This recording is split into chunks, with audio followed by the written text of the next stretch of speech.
Zucker, Abrams, and Zucker was a comedy partnership that created classics like Airplane, Police Squad, and its spin off film series, The Naked Gun, Top Secret, and Ruthless People. However, like all great comedy teams, they couldn't keep working together after a certain point, so they all split off to pursue various endeavors. Jim Abrams would go on to create the Hot Shots duology of parody films. Jerry Zucker would direct Ghost, and his brother David Zucker would take over the Scary Movie franchise from the Wayans brothers, directing the third and fourth entries. He made one film after that, however, and it is the last film directed by any member of Zucker, Abrams, and Zucker. It's an adaptation of A Christmas Carol, sort of, and it's a parody of A Christmas Carol, sort of. Mostly, An American Carol is just a political diatribe disguised as a movie. It's one of the most influential books ever written. Even if you've never read Charles Dickens' A Christmas Carol, you are familiar with it. My name is Collin, and I've loved this story for as long as I can remember. I'm going to be taking a look at all of the movie and TV adaptations of A Christmas Carol that I can, because I love the story that much. This is Scrooge, a Christmas Carol podcast. Bonus episode, An American Carol. First and foremost, An American Carol doesn't have anything to do with Christmas. I'm reviewing it as a bonus episode because it is by no means a Christmas movie, and therefore I won't be ranking it among Christmas Carol adaptations. Instead, this film is set on the 4th of July. Its Scrooge character is named Michael Malone, and he's an obvious Michael Moore send-up that they only changed the name of because they didn't want to get sued. As you can guess by the setup and Scrooge character, this movie is conservative in nature. When I talked about Rod Serling's Carol for Another Christmas, I said it was impossible to talk about the movie separated from its politics, and that's just as true here, if not more so. So, let's get a few things out of the way sooner rather than later. Anyone who has listened to this podcast probably has few doubts about my own personal beliefs. After all, I'm dedicating a whole podcast to A Christmas Carol, a book whose message is that those who have means have a moral imperative to help those less fortunate, and that's what Christmas, and by extension our lives, should be about. Having a version of that story which preaches the opposite message is undeniably in poor taste. However, it's a comedy, so I'm game. If it can make me laugh, great. I don't boil comedy solely down to does it make me laugh, because that's infantilizing, but that is the predominant factor. Plus, the figure at the center of the film is a parody of Michael Moore, a figure that people on the left, myself included, have plenty of issues with. Conservative comedy is often derided for consisting mostly of clapter, a portmanteau that Seth Meyers apparently coined, combining the words clapping and laughter. Essentially, it means that people are laughing mostly just because they agree with what is being said, not because it's funny. This is clearly a problem in conservative comedy, but there are plenty of liberal comics who do the same thing, and I find it painfully unfunny regardless. Besides that, though, as long as you're not being hateful, I only care if you're funny. I have no problem admitting that I find Dennis Miller to be quite funny, despite the fact that he's a conservative whose material is quite political. Kelsey Grammer, who appears in this movie and is famously conservative, played one of the most iconic sitcom characters of the 80s and 90s, and he has wonderful comedic timing and a serious amount of gravitas. Alright, glad that's out of the way. Let's get to the actual movie now. An American Carol uses a framing device wherein a grandfather, played by Leslie Nielsen, is telling the story to some kids at a 4th of July cookout. For what it's worth, while most of the actors in this film are famous for being conservative, if they're known at all, the definition of famous might have to stretch to include a few of these. Leslie Nielsen was not. David Zucker said as much in a 2008 interview, where he pointed out that both Nielsen and David Alan Grier, who we'll see later in this, were, quote, not conservative at all, unquote. I have seen it suggested that this movie was merely a favor to a friend, as Zucker, Abrams, and Zucker launched Leslie Nielsen to new heights as a comedy star with Police Squad, Airplane, and The Naked Gun. That said, there does seem to be a little bit of a joke on Nielsen's part here, as he is playing the grandfather up as this doddering old man who doesn't really know what he's talking about. I actually think this framing device could have been the movie's saving grace. There's a moment or two where the film's more extreme messages are simply shown to be the grandpa getting a bit too self-righteous in his storytelling, A little context here. In the scene I'm about to excerpt, Michael Malone is getting in a fight with a Girl Scout, and then it cuts back to Leslie Nielsen's grandfather narrating the story with the kids around him. This is a good manners badge. Oh. For being respectful to a fat, ignorant, traitorous sack of shit. Grandpa? Grandpa, I heard you. What? I didn't say that. Nope, I said, Fat, ignorant, America-hating traitor. He did say that. No, I didn't. Sadly, the movie doesn't do enough with this, and it doesn't do this bit enough times, so we never think again about whether that's supposed to be part of the parody or not. As I mentioned, the Scrooge character here is Michael Malone, a paper-thin parody of Michael Moore, played by Kevin Farley. Yes, that's Chris Farley's brother.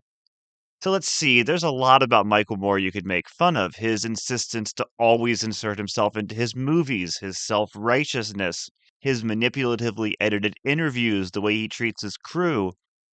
However, the film forgoes all of this for a series of fat jokes. Hilarious.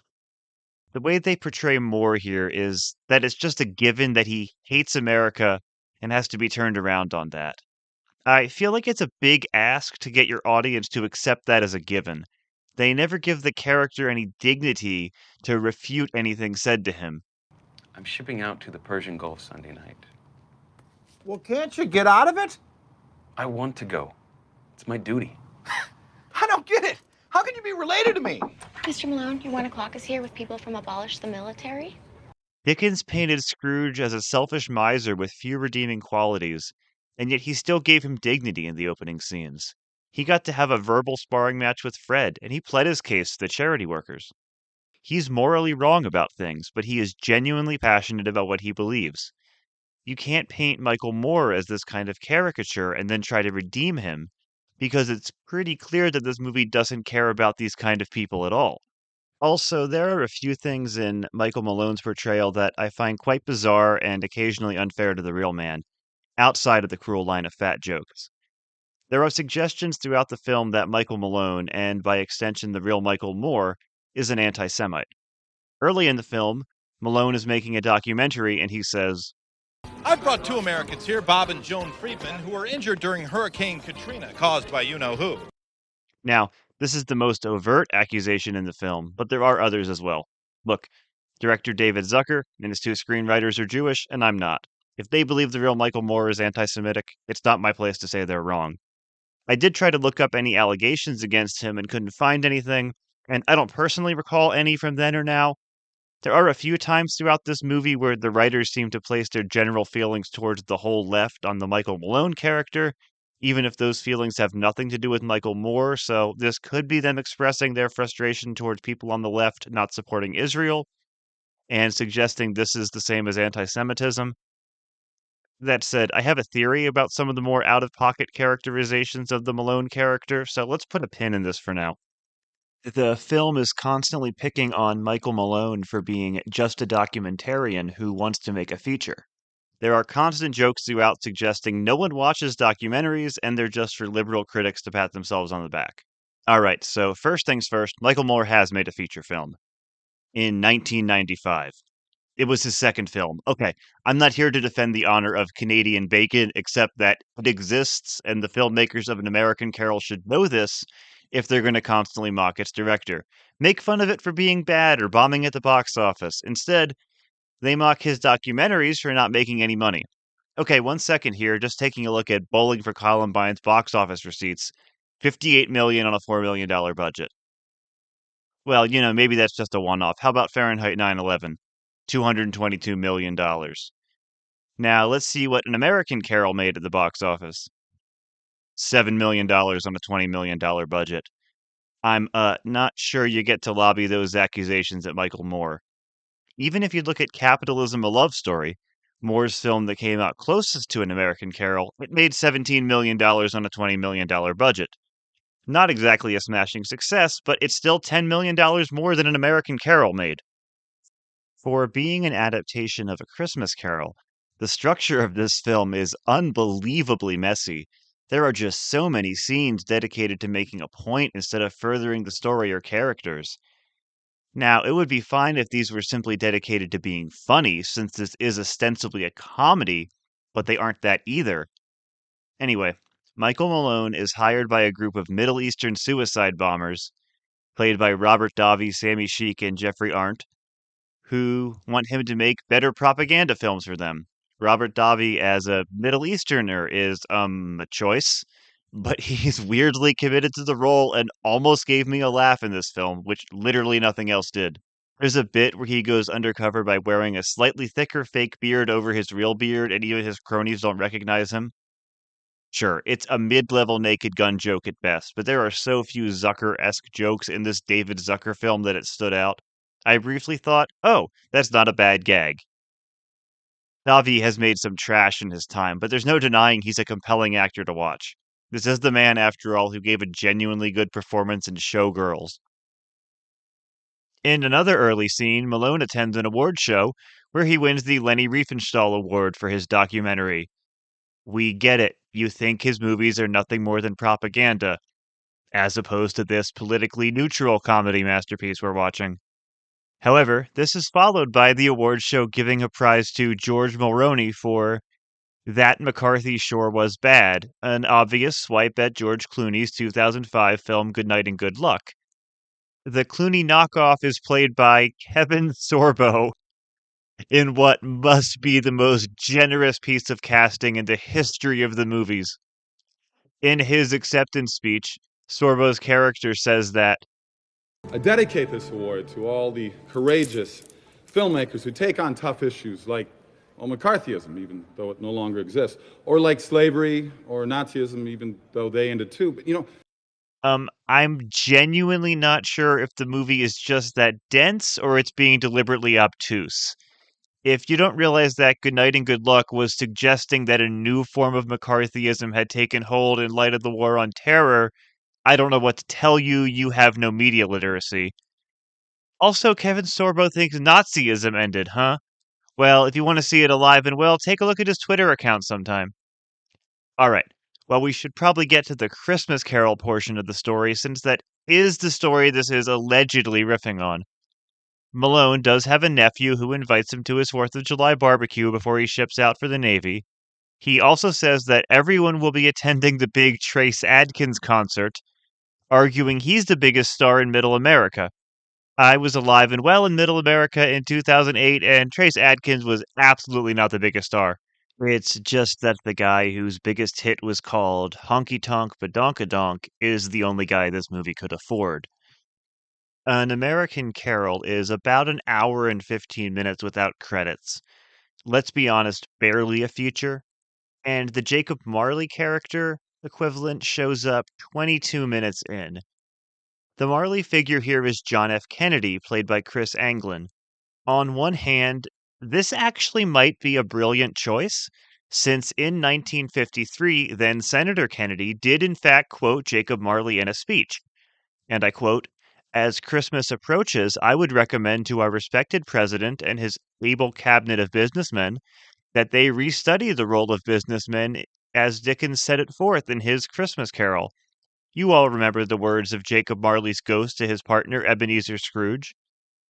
"But you were always a good man of business," said Scrooge.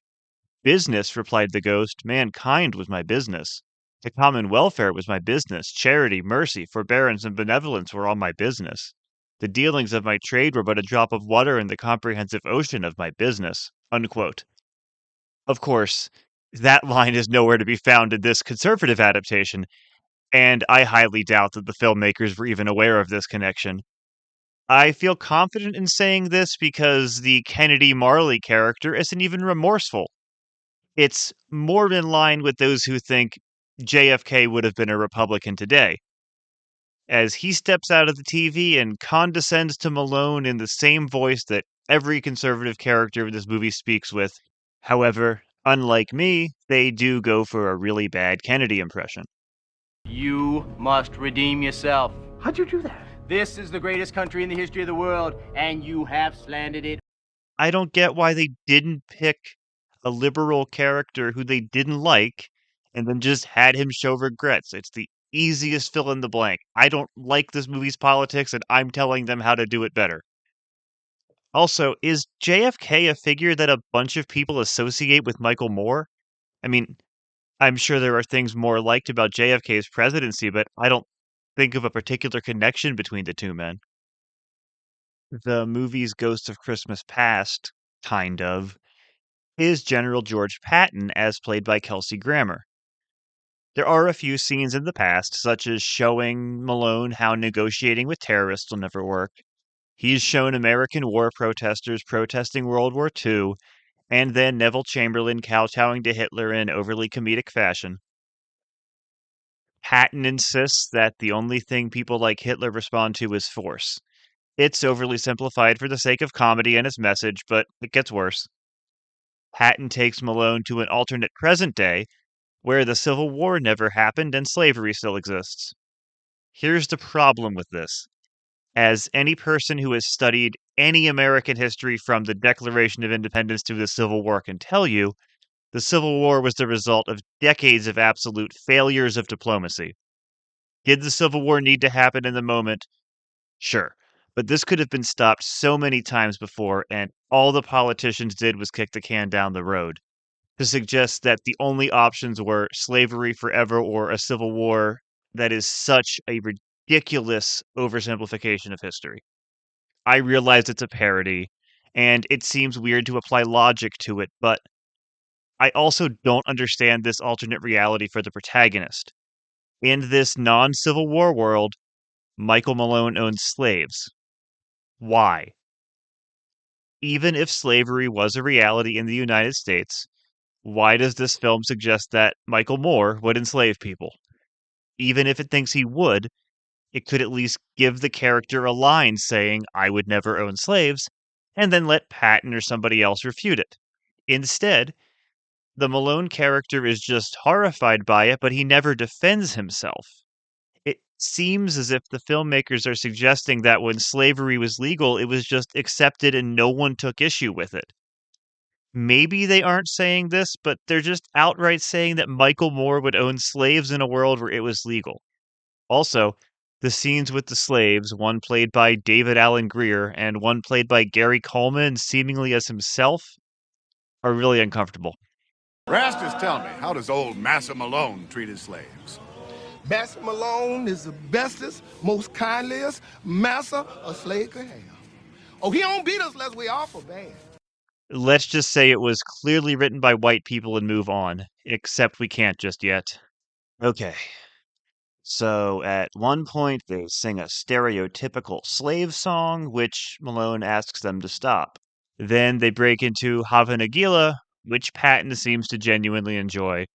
So here's the problem with all of this. This is a film that portrays its Michael Moore character as anti-Semitic, regardless of the veracity of that. Do you want to know who was virulently anti-Semitic? George Patton. When he became military governor of Allied-occupied Germany, he kept many Nazis in power and said, quote, I had never heard that we fought to denazify Germany. Live and learn. What we are doing is to utterly destroy the only semi-modern state in Europe so that Russia can swallow the whole. Actually, the Germans are the only decent people in Europe. He kept Jewish people imprisoned, accused the press of being Jewish-run, and called Jewish people at various points, quote, locusts, a subhuman species, and a stinking mass of humanity. This is the character the filmmakers are making a hero while calling out Michael Moore for being anti-Semitic.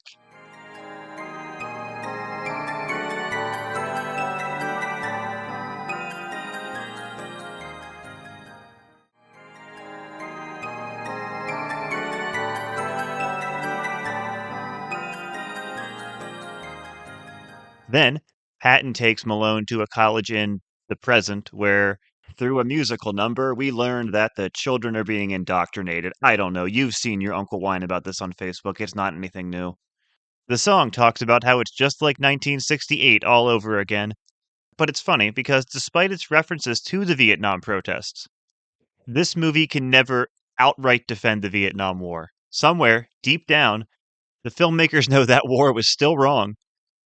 Then the ghost takes Malone into the past, again, where we learn that while Malone was at film school, his girlfriend cheated on him with a soldier. Okay, see, this is actually something.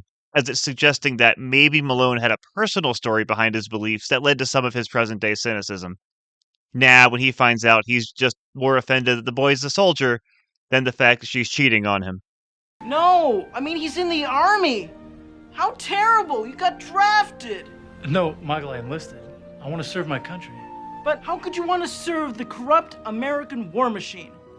Well, so much for that. This movie just thinks Michael Moore was always this way, and it won't even give him a Scrooge-esque tragic backstory explaining some of his beliefs.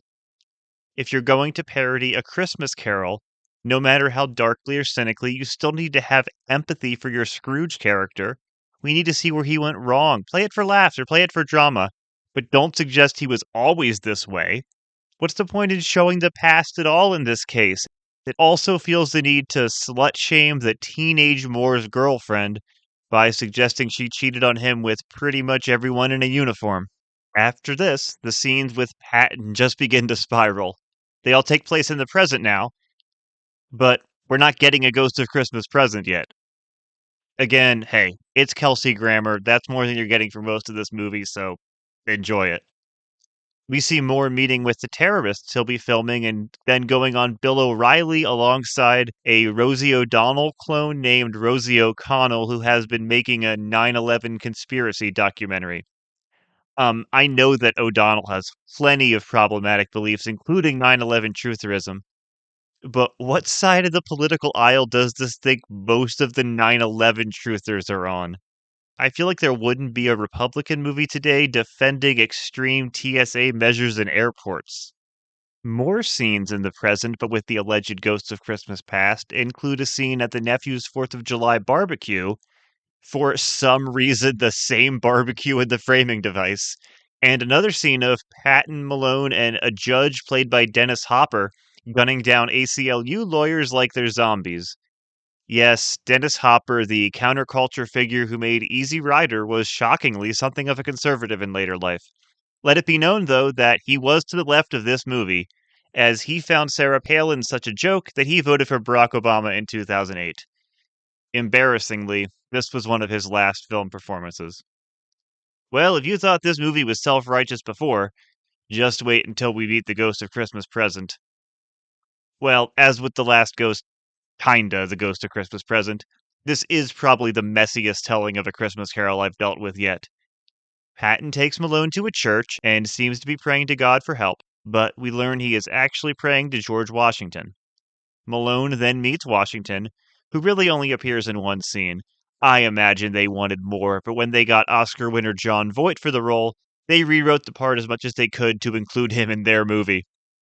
Washington shows Malone the New York City Cathedral where he attended when New York was the capital, so why isn't this the Ghost of Christmas Past? The second ghost is talking about the past, the first ghost is talking about the present, nothing matters. These days, it actually seems like Jon Voight is better known for being a conservative than he is for being an actor, which is a shame because he does have some good performances under his belt.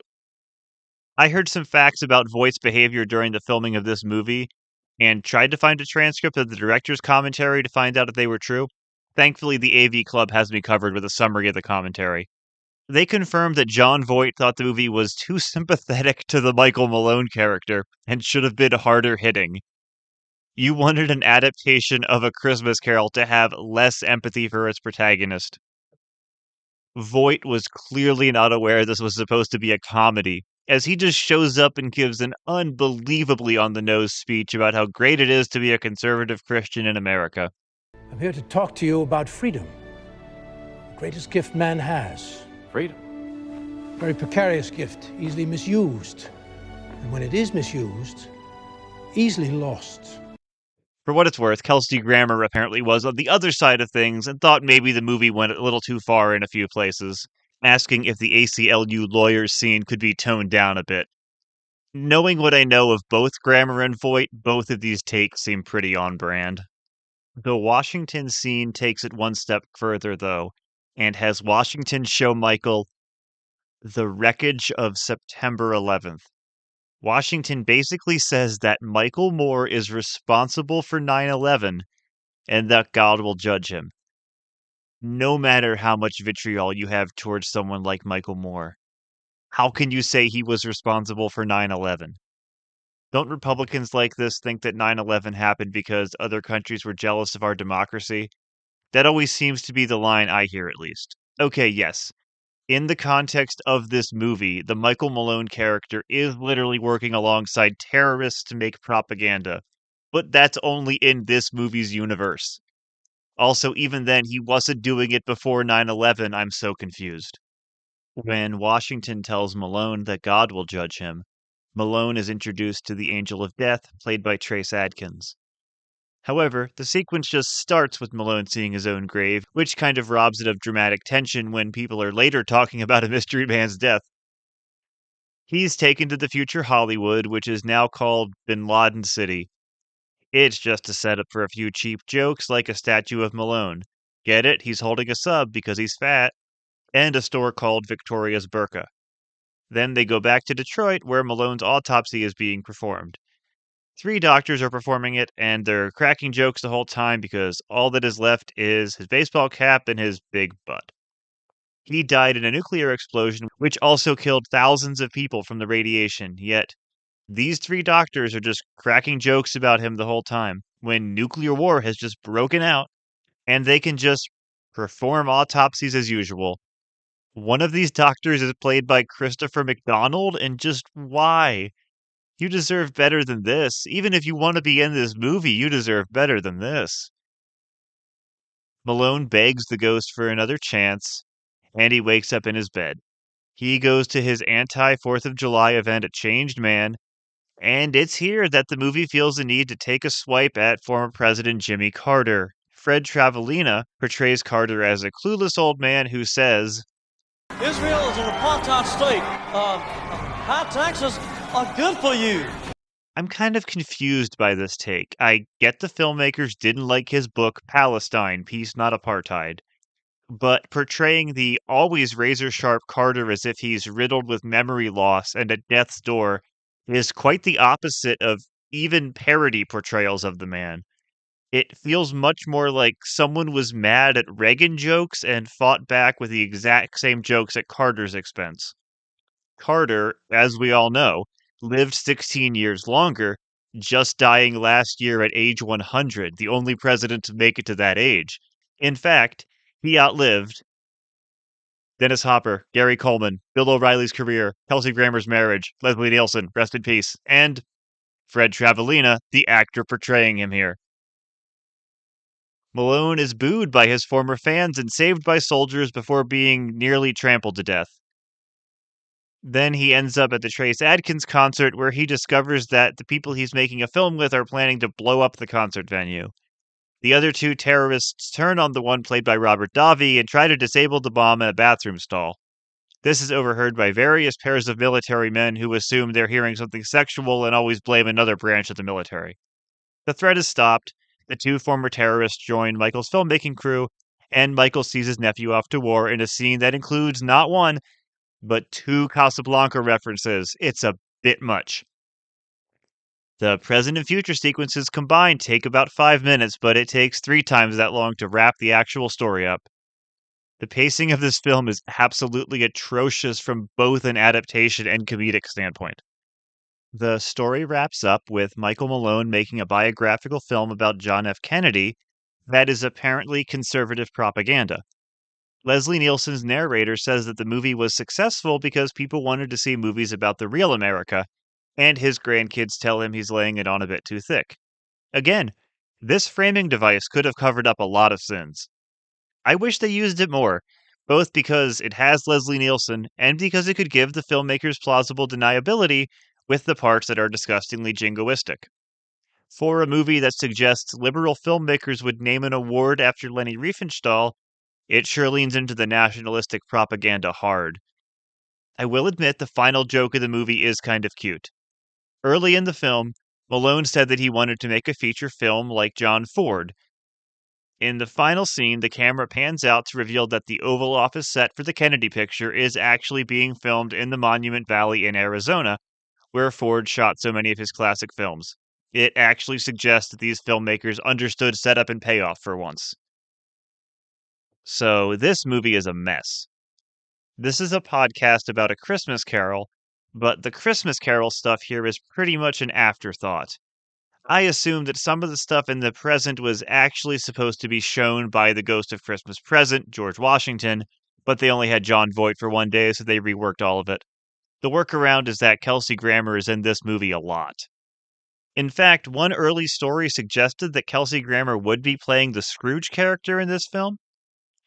Grammer had played Scrooge in A Christmas Carol the musical, and we'll get to that, but whether this was a misunderstanding or actually true is not clear, but it leads to a theory I have about An American Carol. This wasn't supposed to be about Michael Moore. I think the Scrooge character was supposed to be based on Oliver Stone, and for whatever reason they changed it. At one point, Michael Malone makes an offhand reference to learning about Vietnam from an Oliver Stone film, and this joke completely comes out of nowhere. I would not ever imagine Kelsey Grammer playing a Michael Moore parody, but I could definitely see him taking on a self-serious Oliver Stone parody. This would also explain the string of jokes about the Scrooge character being a conspiracy theorist and anti-Semite. Again, this is a complicated issue as Stone's father was Jewish, but his statements are much more in line with what this film seems to accuse Michael Moore of. Stone has made comments that essentially boil down to Holocaust denial. Plus, the JFK worship would be much more in line with Oliver Stone. Additionally, I feel like this film would have gotten many more people on the left on its side if it were making fun of Oliver Stone. Regardless of the man's filmmaking abilities, he is pretty indefensible as a human being, and deserves to be mocked. I guess the filmmakers just thought fat jokes were a better way to go and decided to make fun of Michael Moore instead. Even if you do find the comedy in this movie funny, the political angle just doesn't hold up. In 2008, the Republican candidate was John McCain, who was very pro-war on terror, but even plenty of Republicans have admitted in the years since that they now have more nuanced or outright negative takes on the war. Anyone who has paid attention to Donald Trump knows that he's not really in favor of any kind of peace, but a lot of voters claim they voted for him because he was. The kind of Republican this movie is promoting may still exist, but I don't think it's a mainstream Republican. For example, at one point, a war protester has a sarcastic sign saying, "End disease. Medicine is not the answer." Yeah, which side has the anti-medicine people on it today? Which side are actual real-life Nazis sympathizing with? This is a product of its time, and the real tragedy is that it isn't even a funny one. Next month, I will thankfully be back to talking about A Christmas Carol, which this barely had anything to do with. I will be continuing my Christmas Carol deep dive as we dive into the Ghost of Christmas Yet to Come portion of the story. We are getting near the end of our deep dive, and I'm looking forward to that.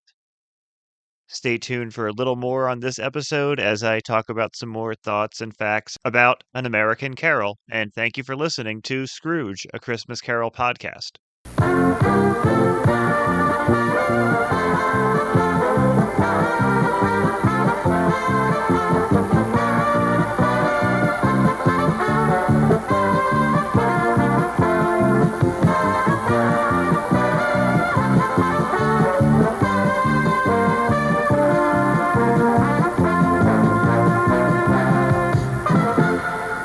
Okay, that's enough about An American Carol. I've reviewed it in depth and more than it deserves, trust me. If you've seen this, and it is all on YouTube in full, you're welcome to watch this. It's 75 minutes of your time, but I mean, you could spend those 75 minutes doing anything else.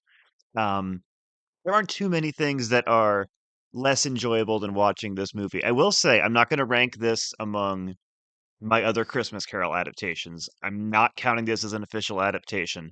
Here's how I decide. A parody of A Christmas Carol is one thing. We'll get to Scrooged, which is something of a parody of A Christmas Carol, but it still has heart, it still has sincerity, it takes place at Christmas. There is a genuine redemption in the Scrooge character in that movie, regardless of how you feel about that movie. And I'm looking forward to getting back to that one. I have many thoughts about it that may or may not change. We'll see. But there is genuine heart and emotion and redemption in that movie, and it cares about its characters. It is an adaptation of A Christmas Carol, even though it's through the lens of a parody of A Christmas Carol. Rich Little's Christmas Carol is kind of a parody, but it is also a version of A Christmas Carol. This is using the thinnest framework of A Christmas Carol to tell a story that has nothing to do with Christmas and that has a completely different message than the original book. So in my mind, it is not an adaptation of A Christmas Carol. It is just cheating by using its framework, essentially. And if it was funny, I'd let some things go, but it's also not funny. So yeah, it's really just a waste of 75 minutes. And from what I've read of the reviews, it doesn't matter your politics for the most part. People just find this unfunny because it is. The jokes don't land, they're flat. It's very, very outdated. The performances are weird and all over the board. There's a string of cameos that don't really work. If they had kind of gone all in with this, like, we're getting all these big Hollywood conservatives into one movie, I think there would have been an audience for that. People might have enjoyed that. There's one scene in this where Malone meets with his agent, played by James Woods, and at the same restaurant, there's a maitre d' played by John O'Hurley. These are both actors who are known to be conservative, and we apparently learned that John O'Hurley is playing himself, and the joke is kind of that he can't get work in Hollywood because he's conservative, but it's very dumb. But it adds absolutely nothing to the movie because we've had about 100 scenes where someone tells Malone, no one wants to see your movies because you're liberal. But then the joke in this scene is that no conservative in Hollywood can get work because all movies are liberal. So the movie can't even make up its own mind about what its thesis statement is. They think that everyone in middle America is conservative, which is idiotic, but it's so bizarre they can't even stay in line with their own joke. And I didn't even talk about this scene in the main review because, again, there are 10 scenes that have this exact same message, and it's before we ever meet the Marley equivalent here. Just hitting us over the head with, no one wants to see your liberal movies, Michael Moore. And again, I don't like Michael Moore. I think he's pretty awful a lot of the time. But the things they rag on him for this are objectively not correct. Plenty of people wanted to see his movies. He did make plenty of good points despite his massive ego. Um, and I think he got some points across to people who might not have listened to them otherwise. So hey, that's good. But again, I don't care for the man himself. But to just constantly make it a series of fat jokes isn't helping anybody. That's never been funny.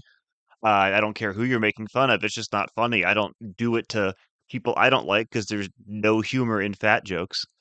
This movie just, it's as lazy as can be, and it wastes a whole lot of talent. Again, they could have made this to kind of this funny lineup of people, but so many actors who are known to be conservative, I'm sure were offered this and ran away from it. I'm sure they offered Gary Sinise something in this, but he's actually talented and probably had better things to do. Again, there are talented people. I don't mean to downplay like Kelsey Grammer, who I think is a very good actor, and who is even. It's hard to say if he's good in this because the script is garbage, and he has nothing to work with. But he has a certain level of gravitas that I think still works here. Uh, and again, Leslie Nielsen's couple of scenes in this are very Leslie Nielsen. He said once about David Zucker, and I believe this was at the end of his life, so this would include this. He said, quote, he came to me one time and said, Leslie, I'll never make you do anything that is not funny. He kept his word, which, knowing this film, is a fairly generous statement. But again, the men were friends. And I totally understand why he wanted to, help his friend out despite their very, very different political leanings. And again, Leslie Nielsen does okay in this movie. I think they could have had a lot more fun with this if this movie wasn't so self-righteous and had a bit more of a satirical edge towards its narration. Because I think it could have been, oh, well, no, we went a little too far in this scene. They do that once, where the people are saying, hey, Grandpa, you went a little too far in that scene. It wasn't that bad, was it? It's like, okay, you got me. But they never do that again. And I wish that could have been a running joke throughout. It could have been kind of cute, kind of funny, and, taking a little edge off for just how bad this movie is and how ridiculously over the top it is. Because sometimes it feels like, yeah, they are leaning into the parody a bit of, we don't really believe all of this. But then you get scenes like the George Washington scene with Jon Voight, where it's like, you will be judged by God for this. And what? And again, apparently part of that is Jon Voight's own political leanings, and he just insisted on maybe even writing his whole speech. I don't know. You hear things like that. I don't usually believe. And this character improvised his whole scene. But I do understand that Voight probably threw some weight around in this movie. That's not surprising. And again, on the opposite side of that, Kelsey Grammer thought it was a little too harsh, which again, he seems, despite, again, politics that are very different than mine, he seems a fairly diplomatic kind of actor to work with. I think insisting on getting Jon Voight for this movie, again, that's your A-list star, that's your Oscar winner. And they really did this movie a disservice because he's only in one scene. So you've got like scene after scene after scene in the past, in the present, in an alternate present for some reason, and they're all with Patton, the Ghost of Christmas Past. And that just doesn't make any sense Christmas Carol wise to have that much in the past. It just does not work. And they should have just had a cameo or something. I don't know, make Washington the Marley character if you insist, which realize goes against the entirety of A Christmas Carol, but the Marley character in this movie doesn't work anyway. It has no understanding of A Christmas Carol. It has no intention of having understanding of A Christmas Carol. Why not just, if you need a cameo, have Voight do the cameo, right? Make Voight JFK. I don't know. Just do something where you get Jon Voight in the movie because you insist on having Jon Voight in your movie, but don't rewrite the entire Christmas Carol structure to fit him because A, it's not worth it, and B, not worth it to get him in your movie. Especially at this point in his career. He's not that desirable of a name anymore. It's not 1978. So, yeah, it really shoots itself in the foot by, and I'm speculating here that on the script was different, but there's no way that the Ghost of Christmas Past was supposed to go to the past and then the present and the alternate present and the past again. It just doesn't work. It's not storytelling. So yeah, it's a disaster in that way. Again, it's not a version of A Christmas Carol in my mind that I'm gonna put against anything else. But if you want to know, would I rather watch this again or Rich Little's Christmas Carol? It might depend on the day, but I think I'd rather watch this again. I know this is half an hour longer than Rich Little's Christmas Carol, and it's everything you've just heard. And yet, I find the painful, uh, just complete lack of humor in Rich Little's Christmas Carol worse because all you get to see is Rich Little. There's not a parade of guest stars. It's just Rich Little doing an impression, Rich Little doing an impression, and the timing is bad, and the writing is bad, and the jokes are painful. At least in An American Carol, like it's still, yeah, it still has like that kind of fast pace of like a Naked Gun. It's not quite up to that. The jokes aren't funny, but it still has that kind of rapid pace. It goes by quickly enough. Even though again it's longer, it feels not as painfully long. And there are some actors you're gonna like. I mean, regardless of your political views, you get Dennis Hopper, Kelsey Grammer, Robert Davi, again, giving a weirdly committed performance as he always does. Uh, so yeah, there are things to like about it, or people you will like in it at least. And I can't say that about Rich Little's Christmas Carol. Uh, again, and there's no surprise. You know the politics going in. It wears those on its sleeve, so I can't really criticize those inherently because you know what you're getting into when you watch it. But the specific points it tries to make really, really land badly, contradicts itself fairly often. Some of the cameos are wasted. Again, Christopher McDonald, why are you in 2 seconds of this? Apparently Zachary Levi's in 2 seconds of this. I didn't even spot him. But yeah, it's on YouTube if you want to watch it. But again, there are so many more things you could do with that time.